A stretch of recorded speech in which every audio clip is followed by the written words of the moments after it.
And before we get into your comments, let's just go over some Blake Lively deposition, shall we? Because, oh my gosh. First of all, liar, liar, pants on fire. But there is some other things to talk about. Let's just talk about already how Ezra Hudson and Brian Freeman just don't like each other. It's right at the beginning. I thought it was kind of cute to just bring up. Ezra Hudson right away just says, "Counsel, before we get started, can we agree that the standard stipulation under this Rule 33 will be applied to this case?" Brian Freeman says, "We can certainly talk about that during the break."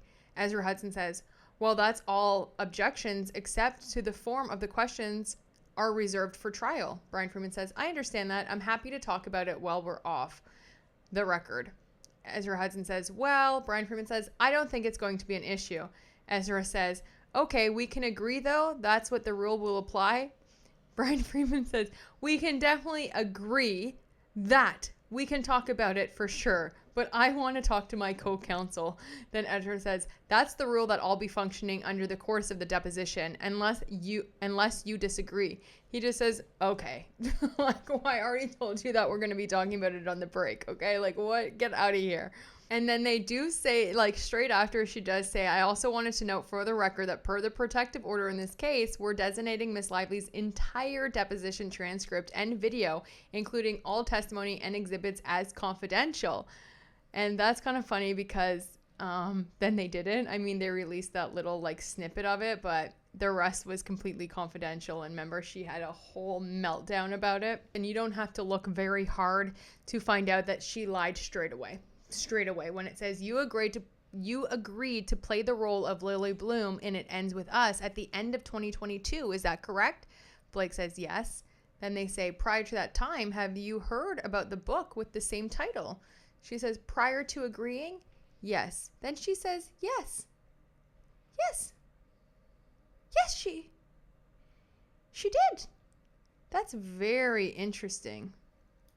And it doesn't take too long of a Google search and a YouTube search to find the interview that Blake Lively said that she didn't know the books to. And let me see if I could just find it really quick right now, like super quick, because I know I've seen it.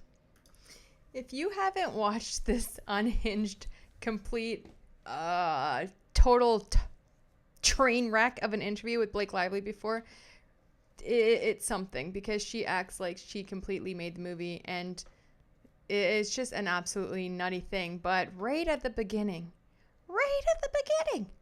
I feel like I lived under a rock because I hadn't heard of Colleen Hoover before. I feel like I lived under a rock because I hadn't heard of Colleen Hoover before. They came to me with this movie, but the person that I was in the car with, Eden, when the gentleman I work with, Warren, called me and said, "Hey, you know, they're interested in you playing this character. Do you know Colleen Hoover and her books?" And Eden shrieked. She's 25 years old, and I thought, oh, that's so interesting that a 25-year-old who has access to every bit of information possible, everything you get on social media apps, all the streaming, all the optionality, you know, here's this name of this writer that cut through. That was interesting to me because, like, you know, in older generations, you know, everybody was listening to the same radio shows, you know, watching the same 30 channels. So now when the whole world is open to you, for a name to cut through like that to a younger generation really made me perk up. And then when he said the name of the book, she's like shrieked. And I was like, "Are you a fan of this book?" She was like, "I've read her other books. I don't know that book, but that is the book that all of my friends are obsessed with. Everyone knows that." So she hadn't even read the book, but she shrieked when she heard the name. And that wasn't the only time that Blake Lively had admitted to not knowing Colleen Hoover, not knowing the book, not reading it. But right here, the first question: prior to that time, had you heard about the book with the same title? Prior to agreeing? Yes. But that's a lie. You literally just did an interview that you said that you had no idea. We move on. Anyway, I want to get to the Steve Sorowitz quote here because what? And this was obviously coming from Jed Wallace because he was saying like she can't prove anything on social media. She can't point to a single post on social media that Jed did or that anyone did, which is like, why are we here? Why? Okay. Even here, before we even get to the Steve Soritz thing, but even here where it says, do you know what astroturfing is? Astroturfing, which is the exact same. This is what her whole thing is based off, is that they were astroturfing. She says, my understanding of astroturfing is when a conversation or sentiment is inorganic and unlike a grassroots marketing campaign. It is fake in that it is a sentiment that is where there is a particular person, group, or organization behind it. But everything was organic. I mean, yeah, they maybe boosted comments or they boosted more pro-Justin stuff. It's just so crazy. I mean, this whole thing is nuts. And then off of the astroturfing, the question is, and you say in this complaint that the coordinated astroturfing campaign is to discredit and bury Miss Lively. What do you mean by bury you? The astroturfing campaign was meant to bury you? Ezra Hudson says objection. She says objection to everything, by the way, but do you know what that means? What is meant by that? Objection. I do, Blake answers. And what is meant by that? They were descriptives that were used by Justin Baldoni, Jennifer Abel, and Melissa Nathan. The term bury. He wants to feel like he can be buried, or she can be buried. Okay, and Melissa Nathan said we can bury her. Okay, so that's why the word was chosen. And they say this might seem like a silly question, but you didn't take that to mean like they were physically going to bury you. Just they were going to reputationally bury you. Is that how you took it or not? When they said that, I felt reputationally. When Steve Soritz said that there would be 2 dead bodies by the time that he was done with us, yeah, I considered that might be literal. You thought you might be in physical jeopardy. You, as a mother, you feel like anything could be possible in those moments. It's terrifying. Yeah, putting aside the physical jeopardy, was there a reference to burying and 2 dead bodies inclusive of reputational injury or not? Then Ezra Hudson says objection, and she says, I'm sorry, I don't understand the question. So that's what she's saying, the 2 dead bodies comment. Steve Soritz said that, and then they go, so that was on page 267, and then over at 274, they're asking about Brian Freeman and his harmful statements.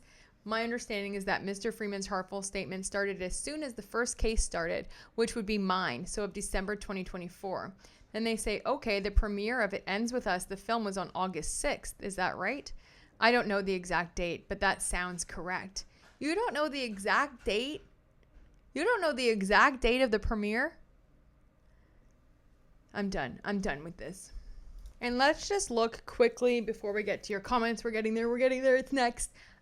This is Blake Lively's second amended complaint filed on July 30th. This was her newest and latest effort here, July 30th of 2025. And let's just see what the comment was that is, I mean, it's completely hearsay, number one. I mean, where is the person that told you that he said that? Is that even true or not? Who knows? But it says here, I will protect the studio like isn't real, protected itself from Hamas. There were 39,000 dead bodies. There will be 2 dead bodies when I'm done. Minimum. Not dead, but you're dead to me. So that kind of dead. But dead to a lot of people if they ever get me to that point. Then I'll make it worth their while because I'm going to spend a lot of money to make sure the studio is protected. So if he said that, I mean, that sounds like a lot to remember that somebody said to you so specifically. But it literally even says, not dead, but you're dead to me. So again, that is literally made up. That's BS.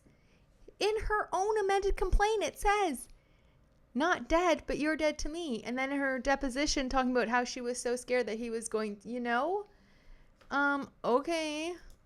At this point, we have severely lost the plot. Blake and Ryan are just burning it all to the ground. I don't know. At this point, somebody needs to, like her lawyers, just making money.